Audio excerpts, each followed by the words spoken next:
Bonjour à tous. Donc, petite vidéo un peu en retard, je m'en excuse aujourd'hui sur Siman 497 et Seif Yud Dalet. On est dans un cas.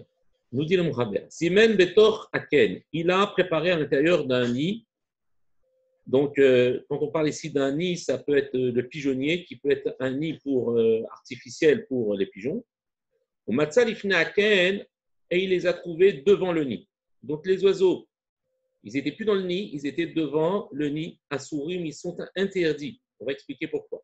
Ve'im en sevivotehem ken acher. Et si aux alentours, il n'y a pas un autre nid, are elu mutarim. Ils seront permis. On parle uniquement ici d'oiseaux qui ne volent pas. On expliquera dans Mishnah Berurah que s'ils volaient, il serait évident qu'il serait interdit de les préparer et de les manger, de les chasser. Pourquoi? Parce qu'il est évident qu'à partir du moment où ils volent, on ne peut plus, si on ne le reconnaît pas, pouvoir prétendre que ce sont les oiseaux qu'il a réservés et non pas d'autres oiseaux qui se sont déplacés. Mais ici, c'est uniquement dans un cas où ils sautillent, c'est-à-dire qu'ils sont encore jeunes et qu'ils ne sont pas en mesure de voler. Mais s'ils volent, c'est évident qu'ils sont interdits. Et même si il y a maintenant un autre nid aux alentours de 50 amas, keren zavit, s'il est maintenant dans un angle, alors ici, il s'agit de deux pigeonniers, par exemple, de deux nids, qui sont dans une zone de 50 amas. Le seul problème, c'est qu'il n'est pas visible le nid, le pigeonnier ne voit pas l'autre pigeonnier. Pourquoi? Parce qu'il va y avoir un angle qui va en fait séparer, il va y avoir un pigeonnier sur cette partie du mur et l'autre pigeonnier de l'autre partie, mais quand ils se voient, ils sont interrompus par cet angle et donc ils ne se voient pas. On va expliquer pourquoi le fait de se voir, ça va changer les choses. Donc, si maintenant il a un autre nid dans les 50 amas, donc a priori susceptible d'être un autre nid avec d'autres oiseaux qui pourraient venir dans ce pigeonnier. Et bien pourtant, eh bien, si ce nid n'est pas visible de l'autre nid parce qu'ils sont dans des endroits interrompus par un angle, d'accord, mikanze de ce nid-là, et vanchenan mafrechin, puisqu'ils ne volent pas, et là mendidin, mais puisqu'ils ne font que sautiller, mishum dechol eka de madeda velo ada chazier ekane lo madeda. Il dit maintenant, si ils sont, comment dire, capables de sautiller uniquement, et donc quand ils sautillent, Medadim Mishum Dechol Eka de Madeda, parce qu'à chaque fois qu'il peut sautiller vélo Ada Chazia Mekane, l'homme Adeda, et qu'en sautillant, il quitte de vue son nid, eh bien, il ne sautera pas. Donc, dans ce cas-là, on se trouve dans un cas où les oiseaux ne sautillent pas, parce que si jamais ils sautillent pour aller dans l'autre pigeonnier, eh bien, ils vont quitter de vue leur pigeonnier. Donc, dans ce cas-là, ils ne bougent pas de leur pigeonnier. Mais si maintenant, il les a préparés à l'intérieur du nid et qu'ensuite il les a trouvés devant la porte du nid et non pas sur la petite perchoir qui est devant le nid, mais juste à l'entrée du nid, ils sont tout de même permis, on a le droit de les consommer. Le Mishnah Berurah. Matzah, l'ifnaken, il les a trouvés devant le nid. Il explique la chose suivante. Pirouche, derer ala shovachim liyot me'at, il est l'usage pour les pigeonniers d'y avoir liyot me'at midaf aliyah bolet michutz ha'mechitza. Il y a une petite étagère qui est aliyah en hauteur, qui dépasse bolet mitoch ha'mechitza de la paroi, achitzona extérieure, shelken vaken, de chaque nid. Vesham ayonim yotzim nishok avir. Et là, les pigeons, les oiseaux, sortent pour respirer de l'air. Venochim sham, ils se reposent ici. Vechosrin neken, et ensuite ils reviennent dans leur nid. Ou l'ifneaken, et même s'ils les ont trouvés devant, il a trouvé devant le nid, on pourrait dire que ce sont les oiseaux qui étaient dedans qui sont sortis pour prendre l'air. ou pour s'aérer. Et eh bien, on chez Ragilim la tsetvo parce qu'ils ont l'habitude de sortir. Mais comme il ne les a pas trouvés dans leur endroit initial, on craint que peut-être, alors, que ceux qu'il a préparés, Azlou, sont partis, et d'autres qui viennent d'ailleurs sont venus.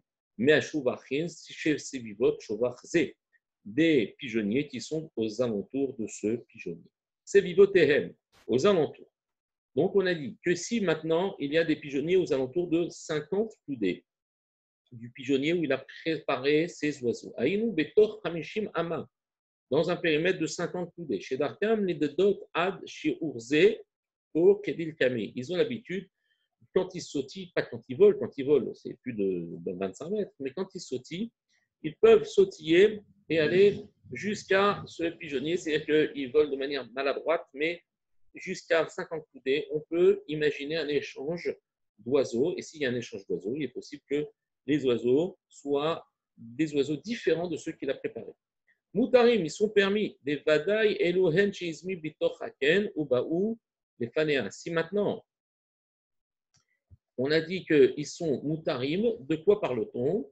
D'accord? Si jamais il n'y a pas d'autres nids dans les 50 coudées. Donc, si jamais il n'y a pas d'autres coudées, im en se vivotem kan acher are elu mutarim. Même s'ils sont devant la petite planche qui est devant le nid, ils seront mutarim parce qu'il n'y a pas d'autres nids susceptibles de faire venir d'autres pigeons à l'endroit de là où il a préparé ses propres oiseaux. Donc, ils sont mutarim. Alors, mais s'ils volent, on parle bien évidemment ici qu'ils volent un tout petit peu, c'est-à-dire des parce que s'ils volent carrément et qu'ils ne sont plus des genoux et qu'ils volent complètement, on ne peut pas préparer un oiseau dont on sait qu'il va prendre son envol et qu'il est fort probable que d'autres oiseaux viennent à sa place. Chez Aré, Asurim, Betseda, ils sont interdits pour des raisons de tseda, c'est-à-dire de chasser. C'est interdit de chasser. Comme il est précisé plus haut dans le Siman, le Seif Tet. Et à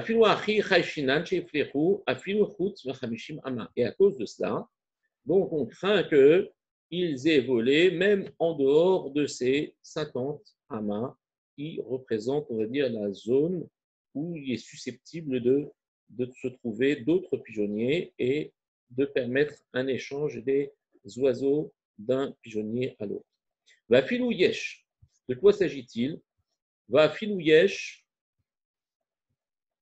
On parle que maintenant, s'il y a un autre chauvard, un autre pigeonnier dans 50 coudées, donc zone a priori d'échange possible, mais qu'il est dans un point qui le rend inaccessible à la vue de l'autre pigeonnier. Ils sont proches, mais pas visibles l'un de l'autre.